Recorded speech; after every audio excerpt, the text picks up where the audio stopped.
Assalamu alaikum, guys. So today's video is going to be about me solving a biology paper 4. This is my third time recording this entire paper. I don't know, some stuff just comes up in between of me recording, but it happens, life.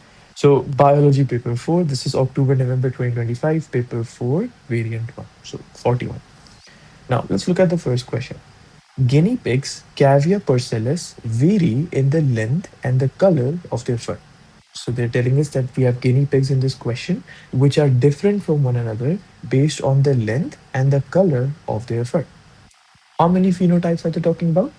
Two phenotypes: length of the fur and color of the fur. So this is two phenotypic traits. And by the way, look at the name of the guinea pig, Cavia porcellus. This is not its actual name, or you could say its actual name. It's actually the binomial name of the guinea pig. What is this binomial name? You must have learned this in IGCSEs that every single organism, every single living organism in this entire world is given a binomial name, which is based on the binomial naming system. Now, what is this binomial naming system? It's basically a unified system. And now, why do I call it unified? Because it works in every part of the world. You go to India, you go to Africa, I don't know, Australia, America, Canada, US, UK. It works everywhere. So scientists in every part of the world agree with the system. They use the system. Now, what is this binomial naming system? How does this work? The way it works is every organism is given a name that consists of two parts. The first part of the organism's name is the organism's genus, and the second part of the organism's name is the organism's species. So now you know that the guinea pig has the genus Cavia, or is from the genus Cavia, and is from the species Porcellus. Now, figure 1.1 shows a guinea pig with short black fur. We have two genes. Straight up, you know, even before reading the rest of the question, it's talking about two genes and not one gene, meaning this is a question not from monohybrid inheritance, this is from dihybrid inheritance. And this is what I always suggest all of my students whenever you get an inheritance question, before solving it, first figure out what is the type of question they're asking, because there are tons of different concepts, right? Monohybrid inheritance, dihybrid inheritance, autosomal linkage, sex linkage, epistasis, no epistasis. It's tons of concepts. So you gotta narrow the concept and the question down to, okay, they're asking us this or they're asking us that. That way it becomes easier. So now you know it's not monohybrid inheritance. This is dihybrid inheritance. Okay. Now we have two genes which determine the length and the color of the fur. What are they determining? Length and the color. They occur at the capital A small a locus and the capital B small b locus. The two gene loci are on separate autosomal chromosomes, meaning they are on separate chromosomes, and these chromosomes are not the sex chromosomes, which is the X or Y. No, these are the autosomes, which is the remaining 22 pairs of chromosomes. Okay, so now we know it's a question from autosomal inheritance or autosomal linkage, not sex linkage. If you're confused on any of the points I'm speaking about, go to the channel, and there is a playlist called Inheritance. Just watch through all of the videos at 2x and you'll eventually get what I'm talking about. So, capital A small a locus, capital B small b locus. What's this locus? What does this mean?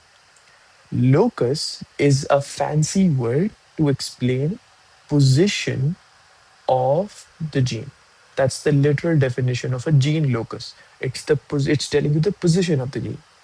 Now, capital A small a locus, meaning this gene has two alleles. The dominant allele is the capital A allele, and the recessive allele is the small a allele. And the other gene also has two alleles, capital B dominant, small b recessive. Capital A, the dominant allele, results in short fur. The recessive allele, small a, long fur. Capital B, black fur. Small b, chocolate fur. List all the possible genotypes of a guinea pig with short black fur. Now, this is pretty simple. Look at the phenotype, think about the genotype, trace back the genotype from the phenotype. So, you're given the phenotype as short. Short is a dominant trait or a recessive trait? It's a dominant trait, right? Because it's coded forth by the dominant allele. Now, there are two ways in which the dominant allele can get expressed. Either when it is homozygous dominant, capital A, or when it's heterozygous, so capital A, small a, right? And it says black fur. Black is again a dominant trait. There are again two ways in which this dominant trait can get expressed, either when it is homozygous dominant or when it is heterozygous. Now, think of these four genotype combinations which I've written, right? Think of these as variables. Let's say this is variable one, this is variable two, this is variable three, this is variable four. We normally don't assign variables, but the reason why I'm assigning variables is so that it's easier to explain. Now you can just mix and match. You can say one pairs up with four, so A, capital B, small b, or one pairs up with three, A, capital B, or two pairs up with three, capital A, small a, capital B, or you know the last one, two pairs up with four, capital A, capital B, small b. Why can't it be one pairing up with two? Because there is no mention of the B allele. Why can't three pair up with four? Because there is no mention of the A allele. Now, a test cross could be used to determine the genotype of a female guinea pig with short black fur. Describe the phenotype of the male guinea pig that could be used to carry out this test cross. So, basically the crux of this question is the word test cross. What's a test cross? As the word suggests, it's a test. Why is this test conducted or why is this test used? The test is to determine the unknown genotype of an organism. So let's say you have an organism, but you don't really know their genotype. So in order to determine their genotype, it's not known yet. This is why you perform a test cross. The thing is, the way you perform the test cross is obviously you have the unknown genotype organism, you mate them, you breed them, or you cross them with an organism which is pure homozygous recessive. What does pure mean? Pure basically means that it's the same in both of the genes or in both of the loci. So, for example, if I tell you that this organism has the genotype combination of small a, capital B, small b. Now, some of you would say this is homozygous recessive because we have the small a allele. But think about the B allele, think about the other gene. Is that homozygous recessive? No. So this is not pure homozygous recessive. Pure means, or pure homozygous recessive means that it's homozygous recessive on both genes or in both genes would be the correct one. So this is obviously going to be a, small b. And now that we have the genotype of this pure homozygous recessive, this is the male, remember? Because the one with the unknown genotype was the female. You can't mate a female with a female because they don't have the facilities for that. Or you can't mate a male with a male. You obviously have to mate a female with a male or a male with a female. The female is this one. The male is this one. You just have to describe the phenotype from this genotype. So now you know this is homozygous recessive, this is homozygous recessive. So this is long chocolate fur. Simple as that. Long chocolate fur. Okay. Part B. A black guinea pig with long fur that was homozygous at both loci. Let's quickly first find out their genotype. They've given us all the information we need. It's homozygous at both loci, meaning even for the A allele, it's homozygous, even for the B allele, it's homozygous. And they've also given you the phenotype. You just need to figure out the genotype. Black, long.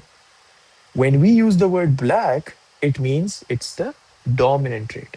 Long is the recessive trait. Let's first talk about this dominant trait.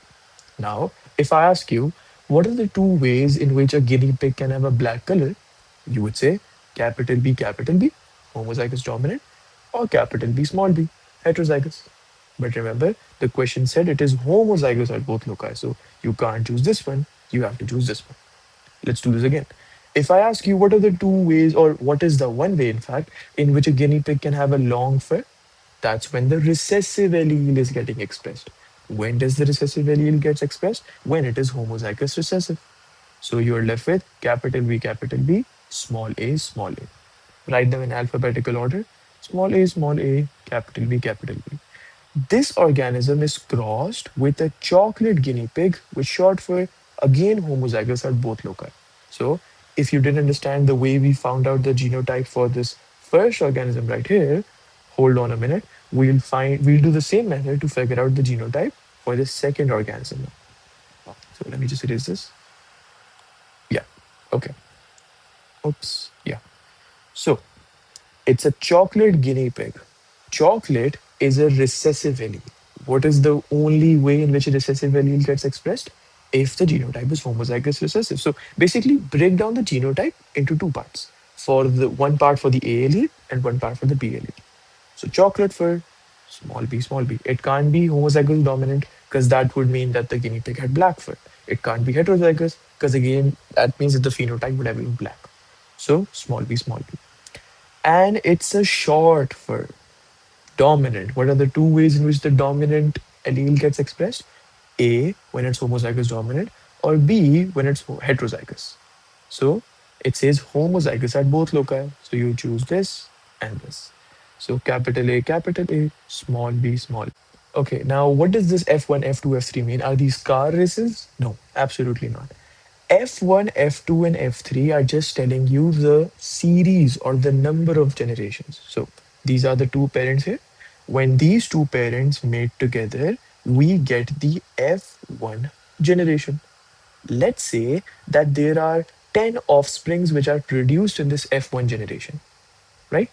10 offspring or 10 kids in this F1 generation. You pick out one of the kids from the F1 generation and you pick out another one.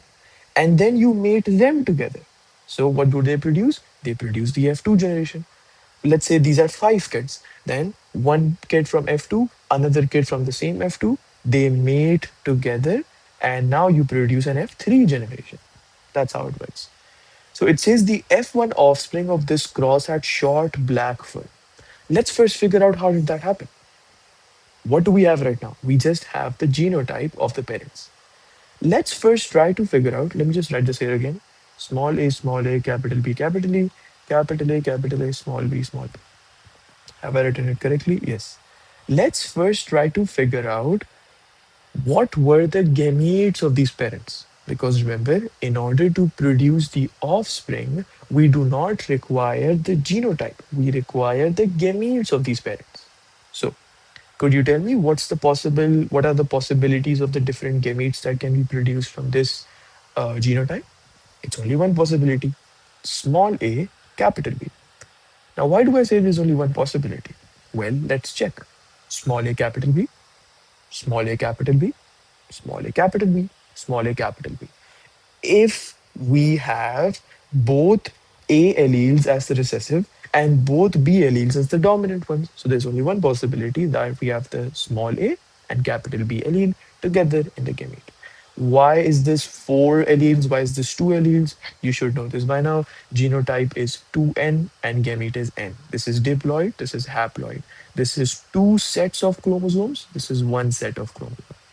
Now, capital A, small b. What's the gamete that we get from this? There's only one gamete, which is capital A, small b. Let's check this too. Capital A, small b, capital A, small b, capital A, small b, and capital A, small b. So yeah, we're good. These are the two gametes here. Now, if these are the only two gametes possible, let's just pair them up together to make the offspring gamete, to make the offspring genotype. So capital A, small a, capital B, small b. I've done nothing extra. I've just added them together. This is the offspring genotype. And could you tell me what generation this is? You're right. This is the F1 generation offspring. Because it's the first time we have seen a mating, right? Which is why we get F1. If the second time the mating happens, now we get F2. If the third time the mating happens, we get obviously F3. So this was the F1 offspring genotype. That is capital A, small a, capital B, small b. Capital A allele is expressed short for black fur. So short and black have is the F1 offspring according to them short and black? Yes, it is. So they're right. We cross-check them. Now, F1 offspring were mated together to produce the F2 offspring. Meaning, let's say you have 10 kids and you know that all of these 10 kids have the exact same genotype because they were made from the exact same gametes. Because there is no other possibility of, let's say, having a different gamete. Now, what do I mean by that? If in this question, just assume for 2 seconds, if you had another gamete, capital A, capital B, now there would have been multiple possibilities, right? That this pairs up with this or this pairs up with this. So therefore, you would have different offspring genotypes. But here, you just have one gamete from one parent, one gamete from the other parent. These two may fuse together to make the zygote, and there you have it, the genotype of the offspring. So it's just one possible genotype that we can have. So take one organism, which is capital A, small a, capital B, small b. Take another organism, which is capital A, small a, capital B, small b. Why do we take the same genotypes? Because it's from the same generation, right? F1 offspring of this cross, which were mated together. So F1, F1, mate to produce F2. Now, how does that happen? Let's first find out what are the different gametes that we can get from this genotype. You can get a capital A. Think of this as the FOIL method, the one you used in maths, IGCSE, the brackets. If you have two brackets, if I say A plus B, and then this is A minus B, what did you use to do to expand the brackets?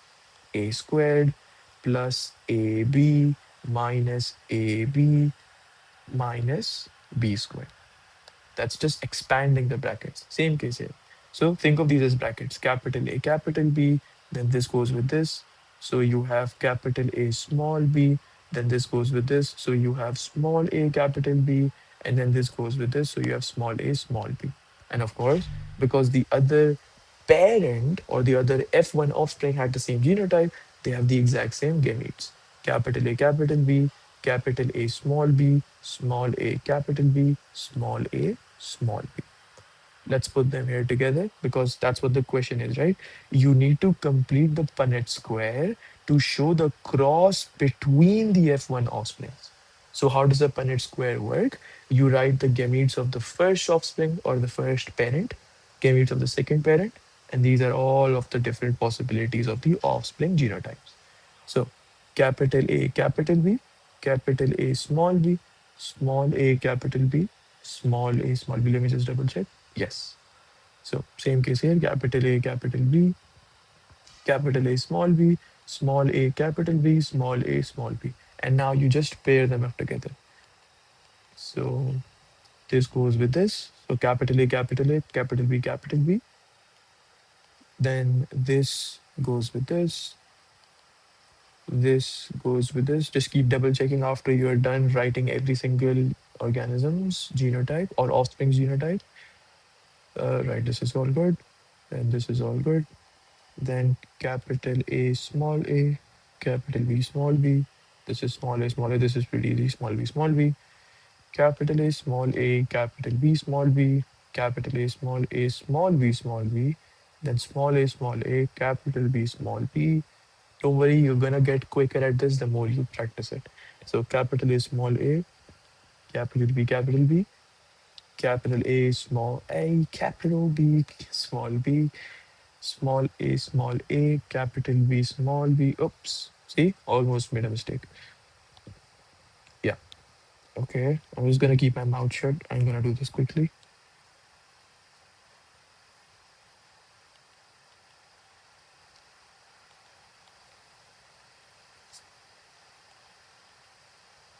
All right. And there we have it. That's our offspring's genotypes. Now, what is the ratio? Without even counting, I can tell you the ratio is going to be 9, 3, 3, 1. Wherein 9 are the organisms which are homozygous dominant for both of the gene loci, meaning they have a capital A, and they have a capital B. So I can just write D, D. Dominant for both gene loci. These three organisms are going to be those which are dominant for the first loci, which is the capital A allele, homozygous dominant, of course, but recessive for the second loci. These three are going to be the opposite, recessive for the first one, dominant for the second one. And this is going to be recessive, recessive. How do I know this? The thing is, and we talked about this in the class. Go back to the class and watch the dihybrid inheritance video if if you're still unsure of this. What did we talk about? If you are dealing, so there are basically a series of conditions. If each one of those conditions is true, then you can say that the offspring's phenotype ratio is 9331. What are those conditions? If A, you're dealing with dihybrid inheritance. We are dealing with dihybrid inheritance, meaning we are dealing with two genes. Number two, and there is no epistasis. What is epistasis? Epistasis or epistasis is basically when you have multiple genes affecting the same phenotype. So let's say you have two genes which are affecting the fur color, or two genes affecting the fur length. That's not the case here, right? One gene for fur color, one gene for fur length. So this is not epistasis. Number three, you are dealing with unlinked genes. Now, what's unlinked genes?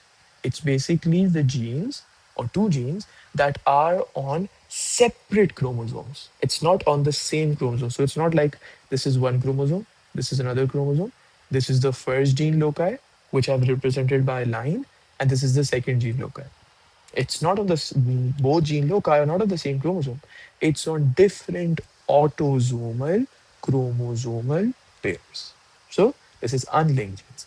And number four, you breed or you mate a pure heterozygous with a pure heterozygous. Again, what does the word pure means? It means it's the same thing throughout. So heterozygous means capital A small a, capital B small.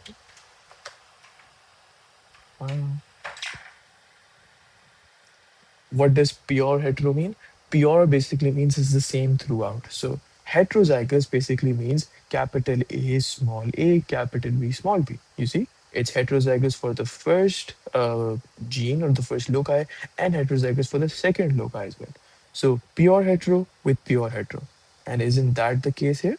Aren't we dealing with pure hetero and pure hetero? We are. So if not one of these conditions need to be true, all four of these conditions need to be true, and then you can say that the offspring phenotypic ratio is 9331. Nine organisms are dominant dominant, three organisms are dominant recessive, organisms are recessive dominant, and one is recessive recessive. Now, some genes in guinea pig, I'm going to take a break after this question. So, some genes in guinea pigs are structural and some are regulatory. Describe the difference between a structural gene and a regulatory gene. Basic definition questions, never lose your mark or time over this. What is a structural gene? A structural gene basically is a gene that produces a protein that has a function inside the cell. A structural gene is a gene that produces, what's the function of a gene? To code for a protein, right? But the fun fact or the interesting fact about this protein is this protein has a function inside the cell. So the structural gene is a gene that produces, or produces is not a good word, you could say codes for. The gene isn't making it, right? It's just coding for it. So it's a gene that codes for a protein that has a function inside the cell. What's a regulatory gene? A regulatory gene, again, it's a gene. We know the job of a gene to code for a protein. But this time, the protein is also interesting in the sense that the job of this protein is to control the expression of other genes. Simple as that. A regulatory gene is a gene that codes for a protein that controls the expression, and we'll understand what this means in a second, that controls the expression of other genes. Now, what does this actually even mean? Let's say I have a gene in a beta cell in the pancreas. I have a gene in the beta cell. What is the job of a beta cell? The job of the beta cell is to secrete insulin. How does it secrete insulin? Because insulin is a hormone which is produced or coded for by one of the genes present in the beta cell. Beta cells also have a regulatory gene inside of them, meaning that the proteins produced by this regulatory gene controls the expression, meaning how many mRNA molecules are being produced or what is the rate at which the mRNA molecules are being produced by the gene which produces the insulin. So let's say if the body requires too much insulin all of a sudden. So, what the regulatory gene is going to do, it's going to stop producing this protein. So, meaning the gene that it was controlling the expression of, it's no longer going to control it. So, too much of insulin is going to be produced. But let's say if we have too much of insulin already in the body, and now we need to limit the production of it, we need to stop the production of it. So, this regulatory gene is like, oh, that's my job. It's going to code for a protein. And now this protein is going to limit the expression, the rate at which, what does expression mean? Expression means the gene is getting expressed. mRNA is being made from the gene. So it limits the expression of the other genes. It limits the amount of mRNA produced from these genes. What is this protein called, by the way? There is a name for this as well. And it's a good practice if you remember the name. The name of this protein is repressor protein. So, structural gene is a gene that codes for a protein that has a function inside the cell. Regulatory gene is a gene that codes for a repressor protein that controls the expression of other genes inside the cell. I hope. Now, let's move to question number two. So, question number two says that Xerohilum tursicum is a fungal pathogen. Whenever you see any, weird, wordly named organisms, 99% of the time, it's the binomial name of the organism. So it's a fungal pathogen. What's a pathogen, by the way? This is AS biology stuff. Pathogen is an organism that causes harm to another organism. So let's say we humans are living organisms, right? Now we can have different pathogens infecting us, different other organisms that can be harmful to us. For example, bacteria, viruses, or let's say the pathogen causing malaria is Plasmodium vivae, Plasmodium ovale, or Plasmodium vivax. And then the pathogen causing tuberculosis is Mycobacterium tuberculosis. The pathogen causing cholera is Vibrio cholerae. So it's different pathogens and different kingdoms. These organisms are for different kingdoms that causes harm to other organisms. Which are these other organisms? That's basically us. So it's telling us that this particular pathogen is from the kingdom of fungi. Now it's telling you, this question is telling you that the growth of the mycelium. What's the mycelium? What is this name? What is this called? What does this mean? Mycelium is basically a structure which is found inside of a fungus. So the growth of the mycelium of the fungus, this fungus, the mycelium growth, what it does is it damages the leaves of maize plants. So these are the organisms that are getting affected by this pathogen, Xelohelum tursicum. Now, when the leaves of the maize plants are damaged, the crop yield of these maize plants are also reduced. Complete table 2.1 to show one structural and one functional difference between E. tursicum and Z maize. So, if you think of this question as they're asking you a structural and a functional difference between E. tursicum and Z maize, then it's going to be difficult. But if you think of this question as they're asking you the structure and functional difference of a fungi and a plant, isn't it? Z maize is a maize plant. E. tursicum is a fungal pathogen. So now this becomes a bit more easier. Can you tell me a structural difference between a fungi and a pathogen? Any difference you see in their structures? One of those is very pretty simple. In plants, the plant cell walls, or specifically the Z maize that we're talking about, their cell wall is made of cellulose. But now, if we talk about this fungal pathogen, because it's from the kingdom of fungi, those fungi, their cells have cell walls, but their cell walls are not made of cellulose. The cell walls are instead made of a molecule called chitin. Chitin. Make sure you remember this, guys. Pretty important. Not made of cellulose. Cell walls are made of chitin in a fungus. What's a functional difference? What differences can you see in the functions between a fungi and a plant? Pretty simple. Plants feed by, let's say, let's talk about their mode of nutrition, right?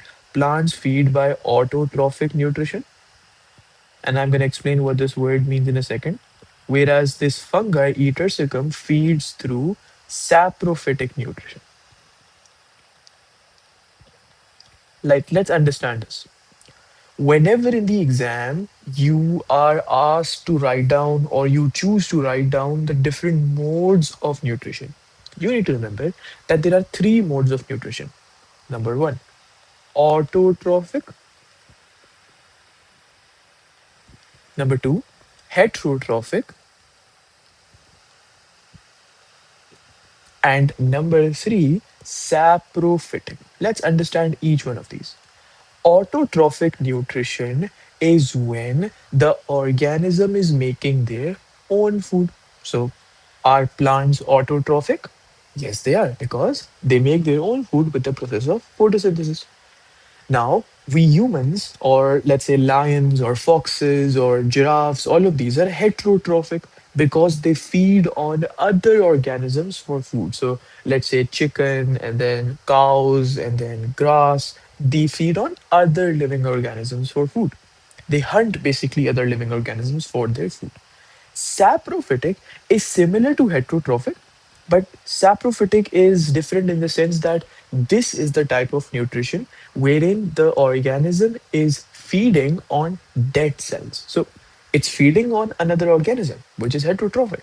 But that other organism is actually a dead cell. And that is saprophytic nutrition, which is what a fungi does.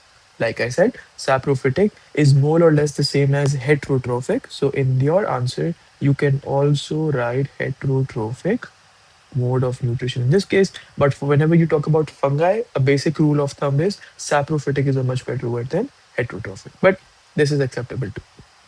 Now, describe the principles by which organisms such as E. Tersicum and Z. maize are classified in the taxonomic hierarchy. This question is not difficult. The only thing they could be testing you on is if you know the word taxonomic or taxons or not. So, when studying chapter 18, remember that classification biodiversity chapter? In that, one of the first definitions is of the word taxons. What do we mean by taxons? Taxons are basically just another word for groups. So let's say you could say you have three different groups, or you could say you have three different taxons. So taxons and groups are two words that are synonymous with each other. Now, what is taxonomy? Or what's taxonomy? Let's understand that. Taxonomy is basically just the study of placing the organisms into different groups. It is the study of placing the organism into different groups. How do we decide which organism gets to go in which group? It's based on their morphological and physiological features. So let me write this here. Based on their morphological and physiological features. Now, what do we mean by these two words, morphological, physiological? Morphological basically comes from the root word morphology. Morphology means the outer appearance of the organism. So, let's say all humans in this entire world, majority of these have what's the normal thing, that they all have two eyes, one nose, one mouth, two legs, two hands. Each hand has 5 fingers, 10 fingers of the hands, 10 fingers of the foot, and two eyes and two retinas, right? But again, it's majority. Some people are born with a disability, that's birth defects and all of that stuff. We're not going to go into that. But morphology is just what the outer appearance of the organism looks like. Humans have skin, and fish have scaly skin. Or, sorry, they have smooth skin, but the reptiles have a scaly skin. So that's their morphology. Physiology or physiological features is their bodily function. So let's say we have a circulatory system, a respiratory system, an excretory system, a nervous system. But if you compare that to plants, they have a single circulatory system. We have a double circulatory system. So you see, our physiological features from fish compared to humans is different. So the organisms are placed into different groups based on their morphological and physiological features. And that's basically taxonomy. So taxons is just basically another word for groups. Now, what's taxonomic hierarchy? Think of an office. In an office, there are hierarchies, right? We have a peon, or we have a security guard, we have a. I'm not undermining any one of them, but it's just how the hierarchy goes. It's a peon, it's a clerk, it's a junior officer, then it's an accounts officer, then it's a manager, then it's a general manager of that branch, then there's a director, then there is an owner, blah, blah, blah. So that's the hierarchy. Same case here. Taxonomic hierarchy is you start from the domains, kingdom, phylum, then there is class, order, family, genus, and species. That's the taxonomic hierarchy. So the question is asking you what are the things you look out for when placing the organisms into different taxons? What are the principles you follow when placing them into different groups? So, first, you can start your answer by explaining what this taxonomic hierarchy actually is. So, we just learned that the taxonomic hierarchy is based on the three domain, five kingdom classification system.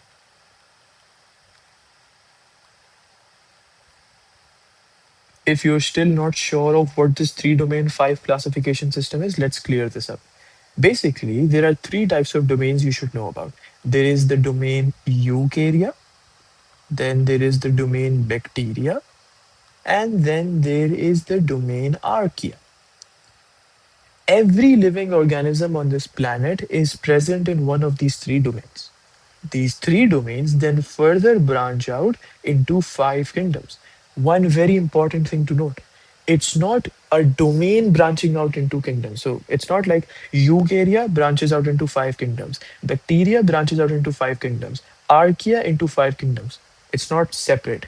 It's all three kingdoms together branch out into five kingdoms. That is kingdom Plantae. Never write the word plants for the plant kingdom, write Plantae, AE at the end. Same case for animals. Don't write animal kingdom, write Animalia. You are not in IGCSE. This is A2, right? So not animals, Animalia. Then after that, there's the fungi. Then you have the prokaryotes, and then you have the protoctists. That's basically three domain, five kingdom classification system. Now notice this question isn't really general, right? It's specific about E. Tursicum and Z maize. So your second point could be about telling them which kingdom they belong to. So you could say E. Tursicum belongs to, and you could also tell their domains. You could say E. Tursicum belongs to domain Eukarya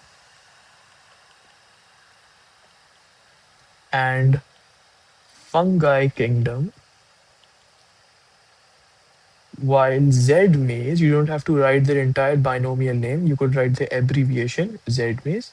So while Z maize belongs to domain Eukarya,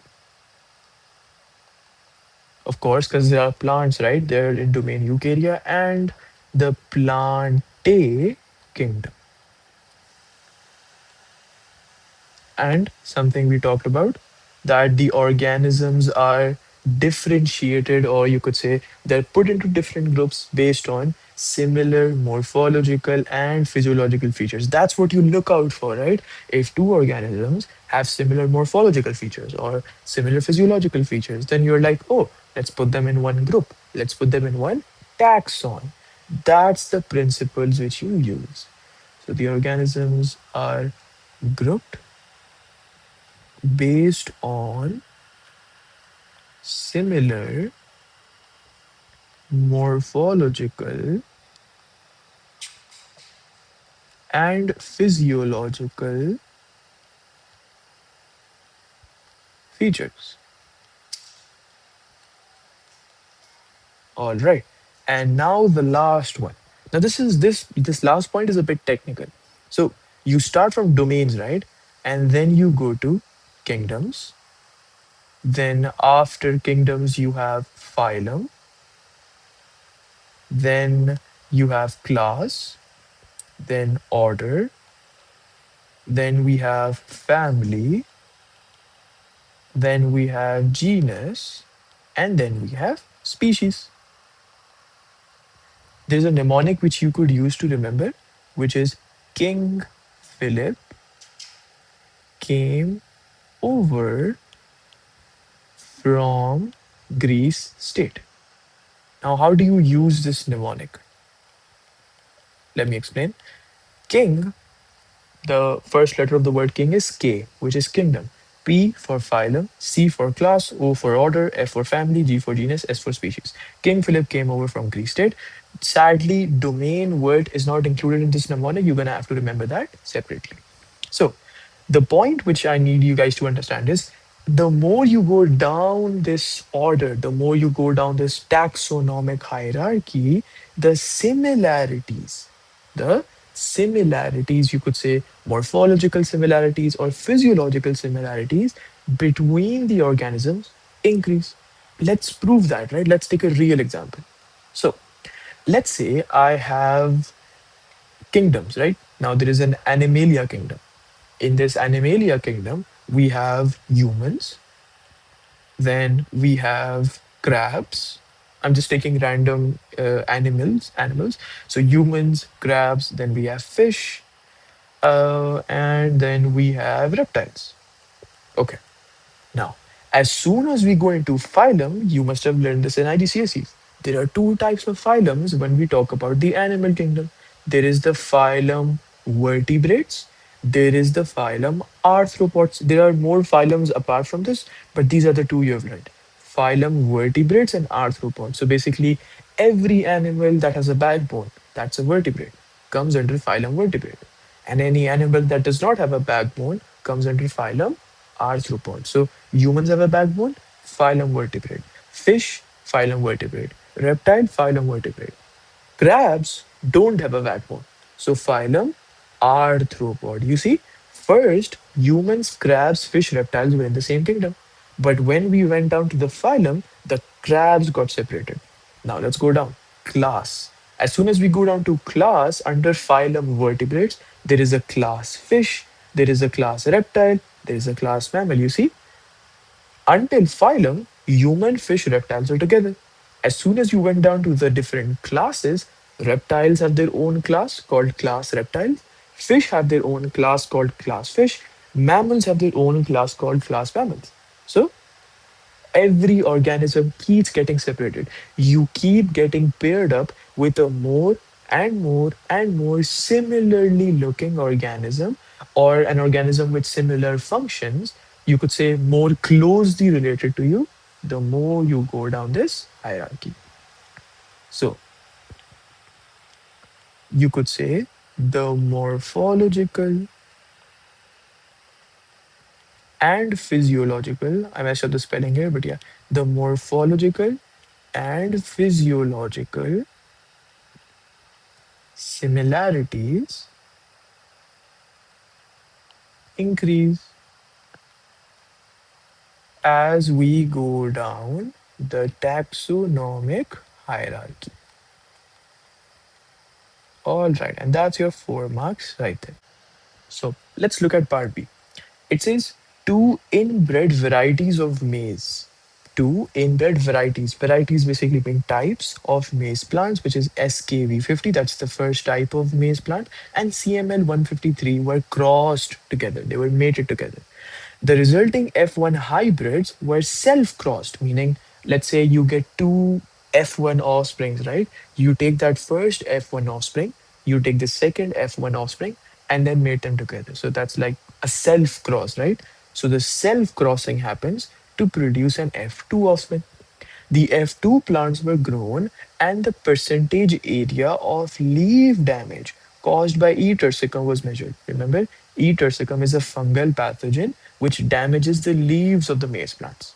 So, what they're basically doing is they mate SKV50 and CML153, the two types of maize plants, produce F1, mate F1, produce F2.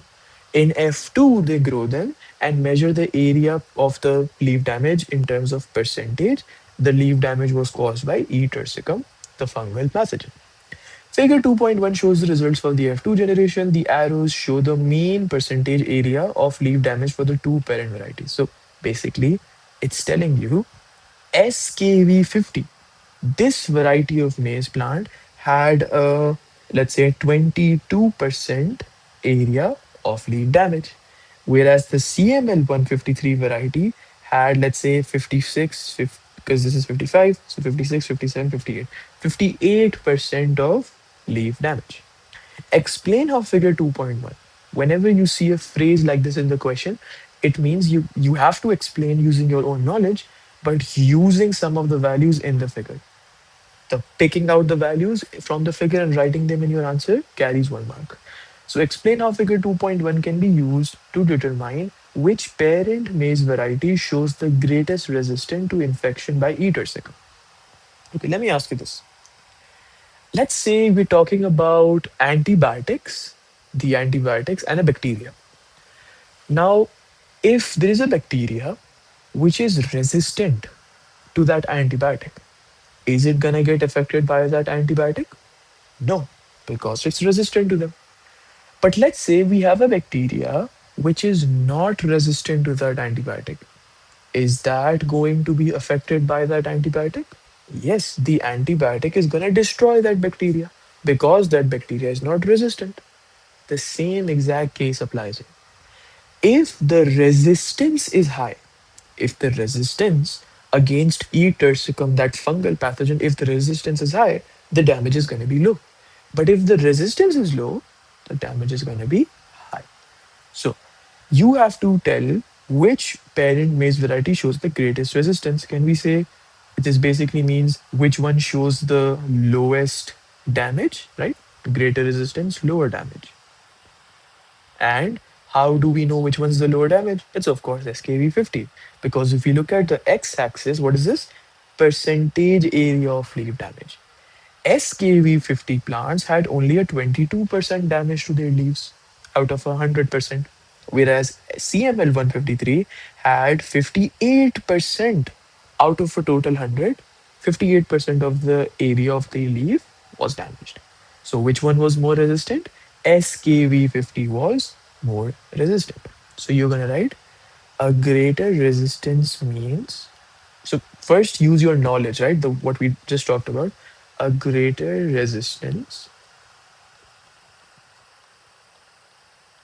means a lower percentage area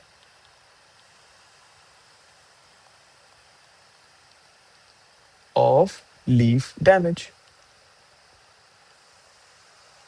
And then remember what we talked about, picking out values from the figure. So you can write SKV50 had a 22%, right? Yeah, 22. Each small square box represents 1%. So 22% leaf damage, or 22% area of leaf damage, whatever. Whereas CML 153 had a 58% of area leaf damage. So, therefore, you can write that SKV50 shows a greater resistance, to infection.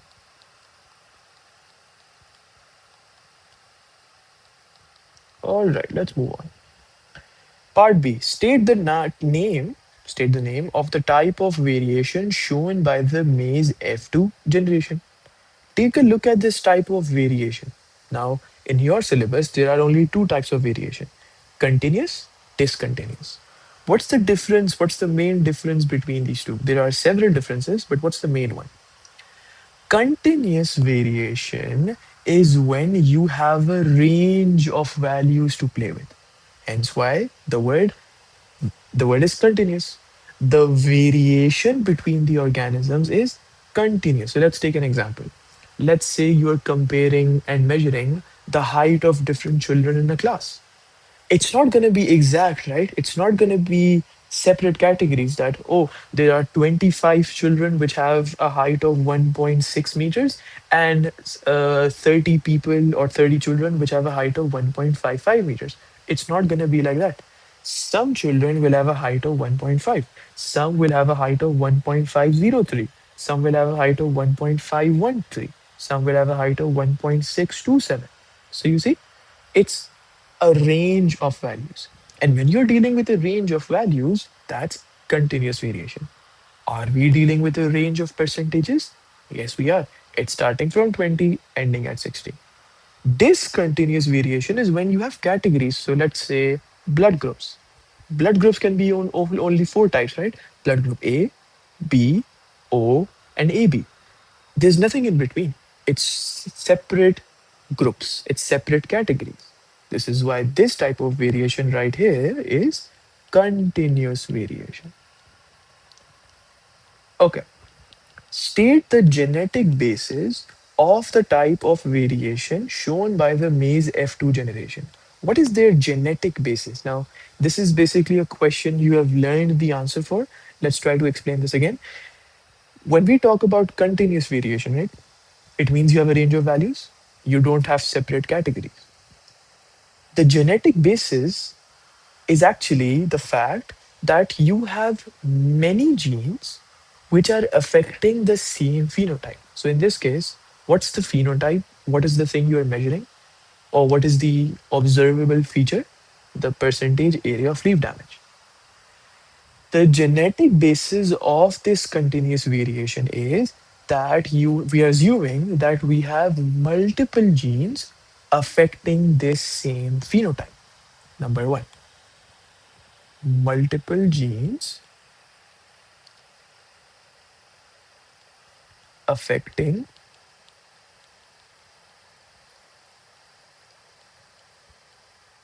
the same phenotype. In this case, what is this phenotype?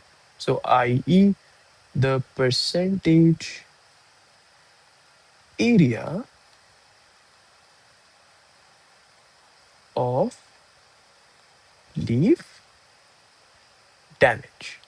Now, number two, we also now assume that all of these genes have many alleles, right? One gene can have multiple alleles, one gene can have many alternative forms of it, which is basically alleles. Right. So that's our first point, that multiple genes are affecting the same phenotype, which is the percentage area of leaf damage. Our second point, we are basically trying to create a hypothesis, right? We are trying to give a genetic basis, a genetic reference point to understand this continuous variation. So we now say that on top of multiple genes affecting the same phenotype, each gene has multiple alleles. So let's say I have a gene A, I have a gene B, I have a gene C. Gene A has two alleles, capital A, small a. Gene B has two alleles, capital B, small b. Gene C has three alleles, capital C, small c, and capital D. This is codominant. I don't know, anything can happen. So our second point is all of these genes have multiple alleles. And now the main part. Each one of these alleles have an effect on the phenotype. So we are saying that all of these multiple genes we talked about, they each itself have multiple alleles, and each allele has an effect on the phenotype.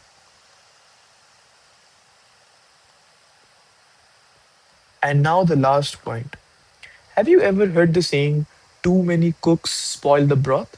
Meaning, if you have multiple chefs or multiple cooks cooking the same thing, one person adds 20 grams of salt, the other person thinks that the first person had not added the salt. He also adds the salt. The third person thinks, oh, these two had not added the salt. Now I'm also going to add the salt. So you see, instead of 20 grams of salt, 60 grams is now added. Multiple cooks spoil the broth. You cannot have many people cooking the same thing. Same case here.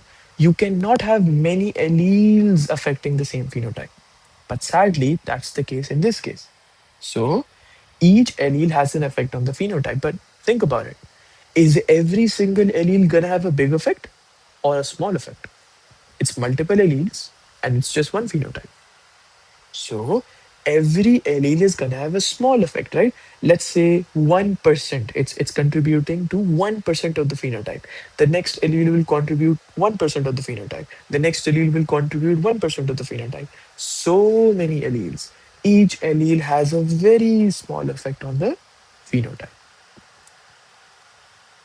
Each allele has a small effect on the phenotype. And fun fact, notice our first point, multiple genes affect the same phenotype. There's also a name given to these multiple genes, and you could try to remember it. It's a pretty good word. It's called polygenes. The word poly means many. So polygenes means many genes affecting the same phenotype. And that all of these genes have multiple alleles. Each allele has an effect. However, that effect is pretty small on the phenotype. Right, question number three. Plants have several different photosynthetic pigments in their chloroplasts. We know this. A student separated and identified the chloroplast pigments present in a leaf extract from a spinach plant using two slightly different methods. Method A, you must have learned this in chemistry. A type of chromatography known as thin layer chromatography was used to separate the pigments. So basically, you have a mixture of leaf extract. Leaf extract is basically the stuff you extract from a leaf, right? And you make a solution out of it. Now, in this leaf extract, you also have those photosynthetic pigments. Your job is to separate these photosynthetic pigments. So, what is method number A? You basically use a type of chromatography to separate the pigments. And a mixture of either a mixture of ether, okay, sorry, a mixture of ether and cyclohexane was used as a solvent in the thin layer chromatography. Method B, the student repeated thin layer chromatography but treated the spinach leaf extract with a chemical. So before performing the chromatography on it, he treated it or added a chemical to the leaf extract which had the photosynthetic pigments. The chemical causes a magnesium ion in a pigment to be replaced by two hydrogen ions. So it's basically a photosynthetic pigment converting into two new photosynthetic pigments. This is very, very important in method B. The student used a leaf from the same spinach plant, of course, to keep the experiment fair and used the same solvent as in method A. Now, the student calculated RF values, that's what you calculate in a chromatography experiment, and compared these to the reference values to identify the pigments. Figure 3.1 shows the results for method A and method B. This is the chromatograms. Before the chromatography experiment takes place, it's called a chromatography paper. But as soon as the chromatography experiment ends, this paper or these papers are now called chromatograms. Okay, calculate the RF value of beta carotene. So how are you gonna calculate the RF value? Of course, you can't measure, but I can tell you the formula. The formula for calculating the RF value is your numerator is the distance that is moved by the solute, and your denominator is basically the distance which is moved by the solvent, or you could also call it the solvent front. Solvent front and solvent is the same thing. So what's your solute here? Beta carotene. So you just figure out where beta carotene is. This is here in figure 3.1. So you calculate the solvent, you calculate the length of this divided by the length of this, and eventually you get the RFN. And you just use a measuring ruler for this. Now, suggest two explanations for the differences. Whenever you see the word suggest, right, it means the question is asking you to apply some sort of creativity to your answer. Think outside the box. Think of two explanations which can answer for the differences in the appearance of chromatogram A and B. So basically, they're asking you to tell them two reasons why does A look different from B. So first, let's understand what differences can we see, right? And then we can try to find out the explanations or the reasons behind these differences. The first difference, which I can clearly see, is there's a solvent front here, which has a greater distance from the baseline, and the solvent here has traveled a smaller distance from the baseline. Now, the thing is, even though different distances have been traveled by the solvent, the question said that you're using the same solvent, right?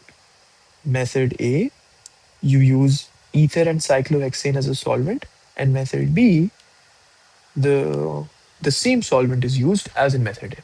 So it's the same solvent, but then why is it traveling different distances in both chromatograms? Think about it. Maybe because the chromatogram B, the time that was used up to make this chromatogram B, basically to perform this second experiment, you took a lesser time for it, right? So imagine how chromatography works. You basically have a paper, you draw a baseline on the paper using a pencil, and then you dip the paper just a bit into the solvent, and then the solvent travels up the tissue paper, right? That's your solvent front. But if it's the same solvent, it's the same plant extract from the same plant. Why is the different solvent plants? Why is there different distances of the solvent? It's because this chromatography experiment was carried out for a smaller time duration. That's the only logical explanation I can see. So, different distances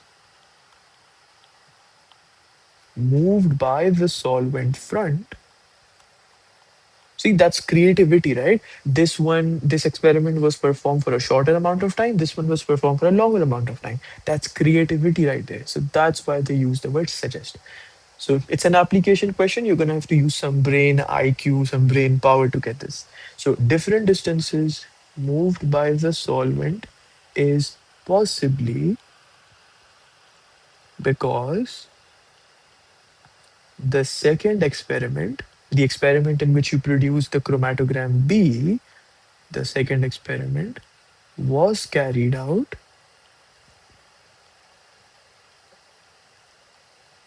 for a smaller time duration. All right, let's look for more differences. Beta carotene, line of origin, xanthophyll, then chlorophyll B. Chlorophyll A, but there is no chlorophyll A here. Would you look at that? Chlorophyll A in chromatogram A, but no chlorophyll A in B. In fact, there is, instead of chlorophyll A, there is psychophytin or phaeophytin A and phaeophytin B. How did that happen? Look at what we highlighted. In experiment number 2 or method B, the student treated the plant extract with a chemical, and the chemical caused the magnesium ion in a pigment, they're talking about chlorophyll A, to be converted or to be replaced by two new pigments. That's your difference right there. So in method B, chlorophyll A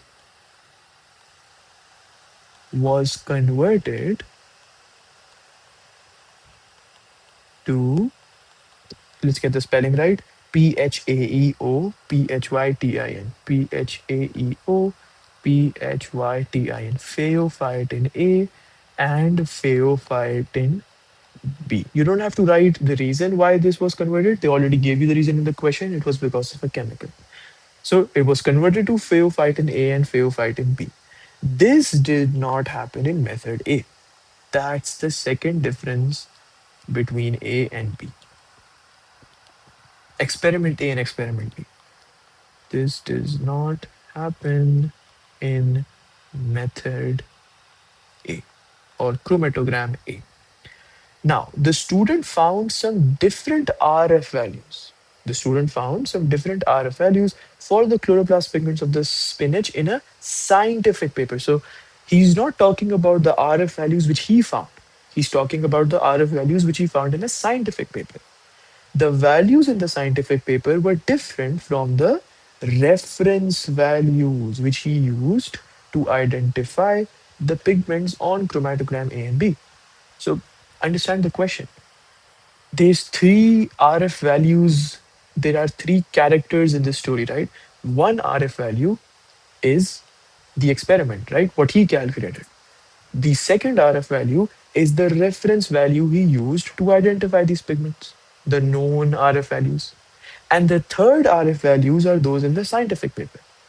The question is to suggest, be creative, one reason other than measurement error, why are there different RF values between the scientific paper RF values and the reference RF values? So it's not talking about these RF values. So think about it. What does RF value depend upon? It depends on the distance moved by the solute. The solute is the same, right? Because it's the same experiment. Divide by distance moved by the solvent front. If RF value is different, one of these two things need to be different, right? Now we know this cannot be different because we're talking about the same exact experiment. We're talking about the same solutes, the same photosynthetic pigments, meaning this must be different. How can the solvent, the distance moved by the solvent, be different in two separate experiments? Maybe because you're using two different solvents. If you use water in one case and ethanol in the other, it's going to travel a different distance.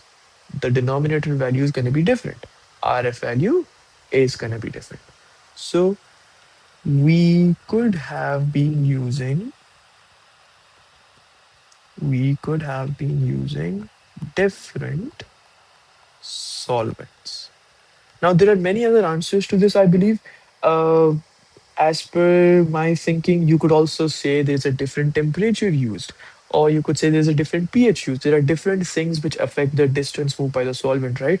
The main is you're using different solvents. That's the easiest thing to think about. Right. Part B says figure 3.2 shows the absorption spectra of some chloroplast pigments. What does absorption spectra mean? It's a spectrum, right? The electromagnetic spectrum that you've learned in physics. It's the same thing, it's the same concept as that. It's a spectrum. But in this spectrum, what the purpose of this is, it's actually showing you how much percentage of light is absorbed by the pigments at specific wavelengths of light. So now you know, for example, that chlorophyll A absorbs maximum light at, I don't know, if this is 450, then this is 425 nanometers. So absorption spectra is a spectrum showing different percentages of absorptions of light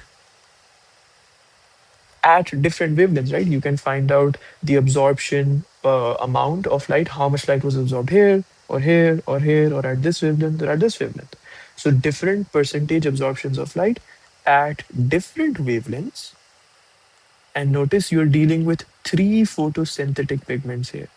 So by different pigments. Okay, what's the question here? The question is use figure 3.2 to compare the similarities and differences between the absorption spectra of chlorophyll A and carotenoids. So basically, you're not going to be looking at this. You're not going to be looking at this dot weird shape line. You're going to be looking at the solid line and the dot dot dot line. So it's basically this one and then this one. So what are the similarities and differences? Now notice this question says use figure 3.2.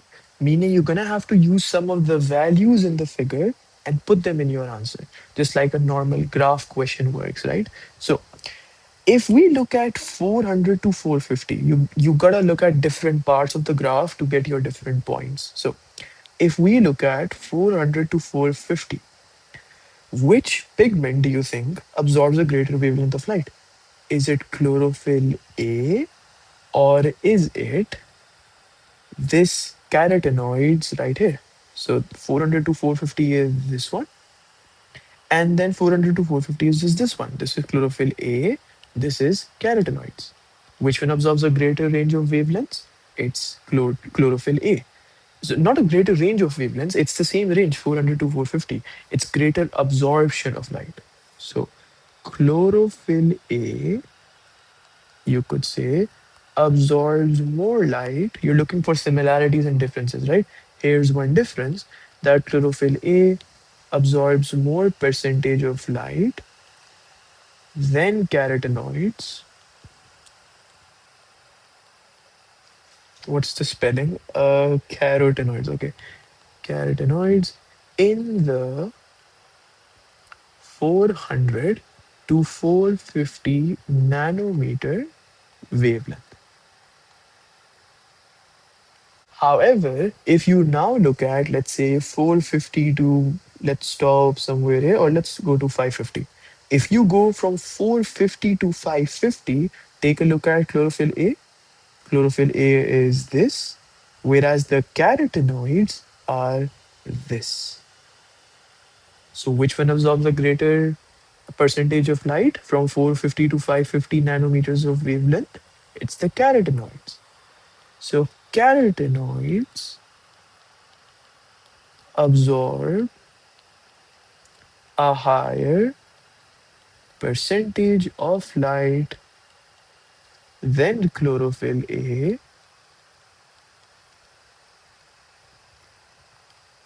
from 450 to 550 nanometers.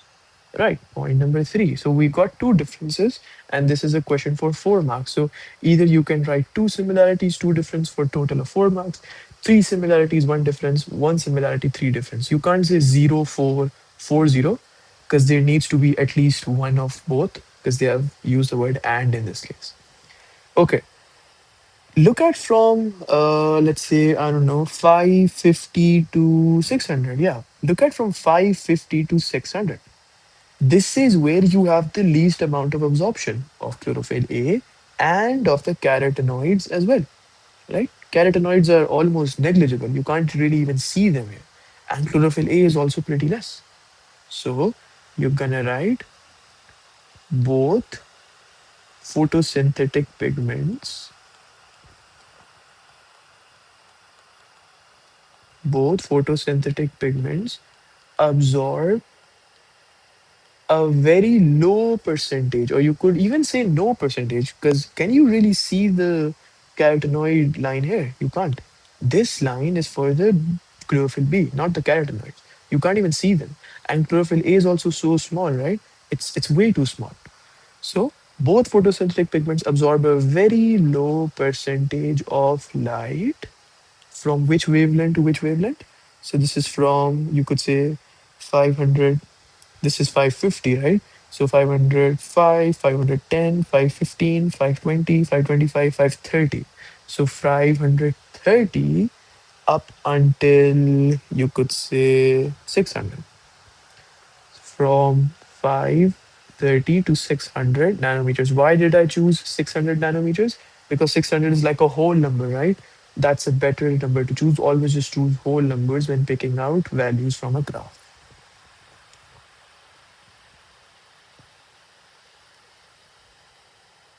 Right. And what's another similarity that we can see?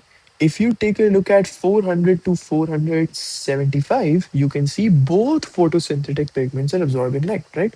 You can see this one absorbing light, and you can also see this one absorbing light. Now, we wrote a difference that this is higher and this is lower, but a similarity is that both of these absorb light, yeah?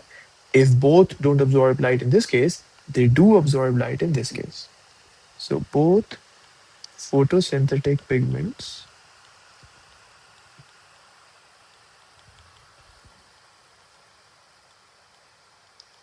absorb light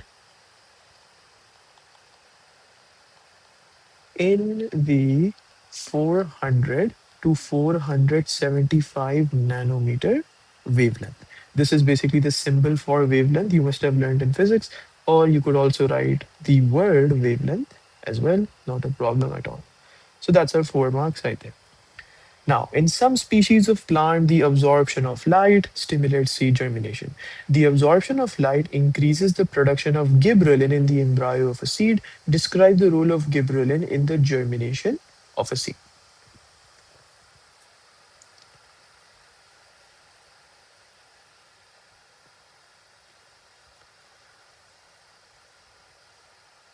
Right. So this question basically is a combination of you must have learned gibberellin in seed germination, and you must have also learned gene expression in eukaryotes, right? The DELA proteins, transcription factor, all of that stuff. So your first, let's explain the entire thing, and then I'm gonna write it down all at once. So first, what happens is the gibberellin diffuses into a layer called the alluron layer. Alluron layer is a layer found in the seed. So gibberellin diffuses into the alluron layer of a seed. Once it's inside the alluron layer, what's the purpose of gibberellin? The reason it went into the alluron layer is so that it can bind to its receptors. So it binds to the gibberellin receptor, and this is present on the DELA proteins. Once it binds to the gibberellin receptor, the DELA proteins get destroyed. And these DELA proteins were basically in between the transcription factor and the promoter region. So let's take an example. So the way it normally is in the alluron layer is you have the promoter region here, and then you have this gene which is coding for amylase. Remember that enzyme that breaks down starch?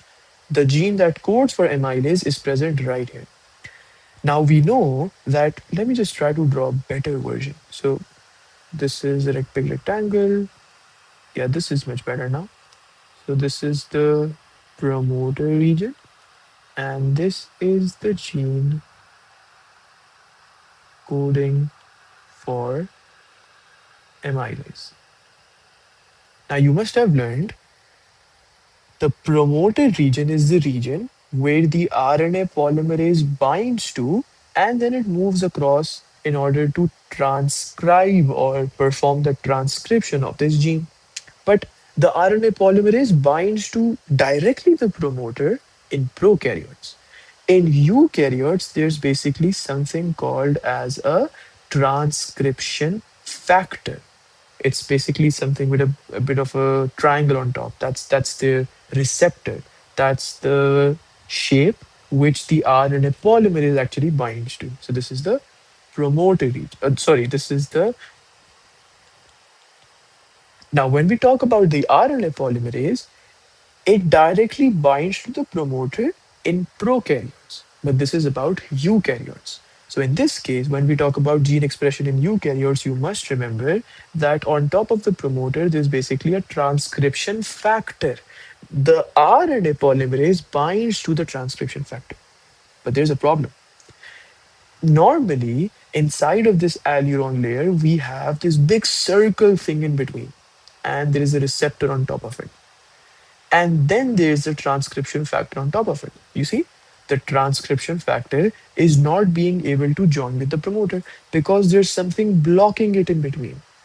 This something is the DELA protein, which has the gibberellin receptor along with it. So once the gibberellin diffuses into the alluron layer, it binds with this, because of which this entire thing gets destroyed. This entire thing gets broken down. And now, sorry, and now once this entire thing gets broken down, the transcription factor can easily bind to the promoter. And now the RNA polymerase, this is the RNA polymerase like a Pac-Man, it can bind to the promoter, and now it can move through the promoter encode and transcribe the gene or perform the transcription of the gene coding for amylase. That's the role of gibberellin, to destroy the delta protein. So first, the gibberellin diffuses into the alluron layer. It then binds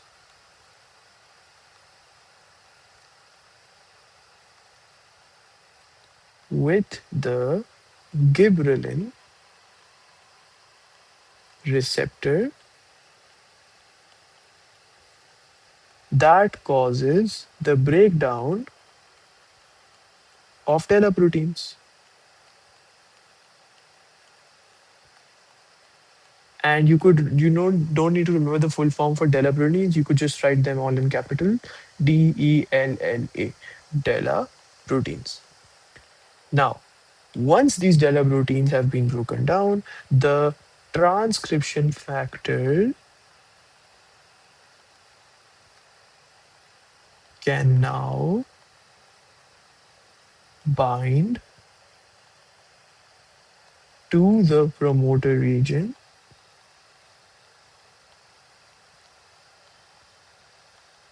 right? And now talk about the RNA polymerase. The RNA polymerase enzyme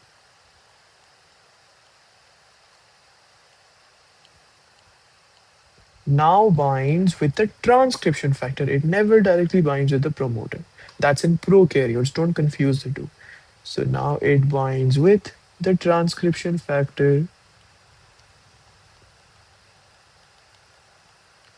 transcribing, which is another word for transcription of the gene coding for amylase. And what does that result in? Obviously, in the end, the amylase enzyme is produced. So the amylase enzyme produced, what does this do? This amylase enzyme moves out of the alluron layer. And once it moves out of the alluron layer, it finds some starch granules inside the seed. So it breaks it down into maltose. And then with the help of maltase, it breaks it down into glucose. And what is glucose used for? Energy, germination of the seed. So this amylase enzyme produced breaks down. You don't need to write down that it diffuses out of the alveolar layer. Just write it breaks down the starch to maltose, which breaks down to glucose. On the second arrow, write maltase because that's the name of the enzyme. And now this glucose is used as an energy source for germination of the seed. Right, that's the 4 marks right there, and that concludes part one of this video. Let me know if you guys need a part two, and I'll just let me know in the comment section, and I'll make sure to upload it. Thank you. Bye bye.